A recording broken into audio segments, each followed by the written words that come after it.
शाह और election commission of India को केवल एक सवाल पूछना चाहिए। राहुल जी ने जो आज एविडेंस दिया, एलिगेशन नहीं है, एविडेंस है, पुख्ता सबूत कि ब्राजील की कोई मोहतरमा, ब्राजील की कोई मॉडल हरियाणा के चुनाव में पार्टिसिपेट करती है और 22 वोट दे रही है। एक नहीं 22 वोट, जो इंडियन सिटीजन नहीं है, जो हरियाणा की नागरिक नहीं है, जो भारत में पैदा नहीं हुई, भारत की सिटीजन नहीं है, वो कहां से वोट दे रही है?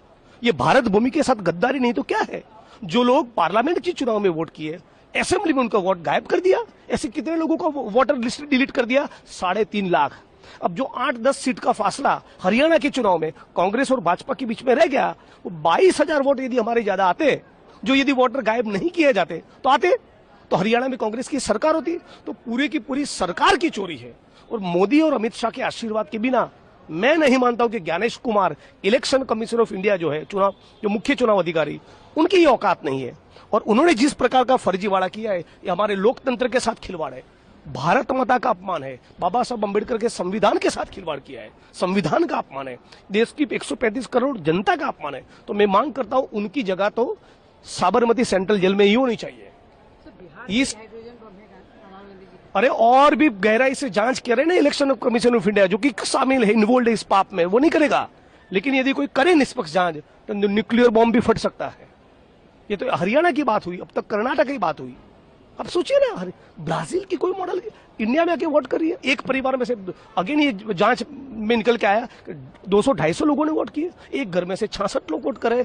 भाजपा के नेता का बेटा जो यूपी में है, वो हरियाणा में भी वोट कर रहा है, यूपी में भी वोट कर रहा है। क्योंकि अब रोजगार नहीं मिलने वाला, ये मोदी जी को पता चल गया और इसीलिए फर्जीवाड़ा करके सरकार बना रहे। हरियाणा कांग्रेस जीता था, जीता है। यदि ये गद्दारी नहीं होती, यदि ये वोट चोरी नहीं होती, तो आज हमारे हरियाणा में मुख्यमंत्री होते।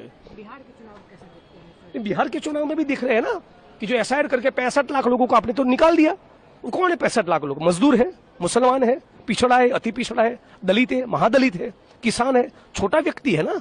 तो जो बेचारा प्रवासी मजदूर है, जो आरजेडी का वोटर है, जो वामपंथ का वोटर है, जो कांग्रेस का वोटर है, जो महागठबंधन का वोटर है, उनको चिन्हित करके, टारगेट करके एक सुआयोजित षड्यंत्र के भागरूप उनको डिलीट कर दिया।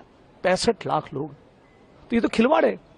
तो आज मोदी जी, नीतीश जी की मैं नहीं मानता कोई हैसियत है कि पलायन को रोक पाए, खाली पड़े सरकारी पदों में भर्ती कर पाए। वो तो कांग्रेस पार्टी, आरजेडी और महागठबंधन ही करके दिखाएंगे। और इसीलिए हमारा वचन है कि हर एक घर में नौकरी देंगे और ये करके दिखाएंगे। हिमाचल में, तेलंगाना में, कर्नाटका में, जहां पर हमारी सरकार है, आप जाके देख लीजिए। हमने जो बोला था वो हमने किया है, वो बिहार में भी हम लोग करके दिखाएंगे।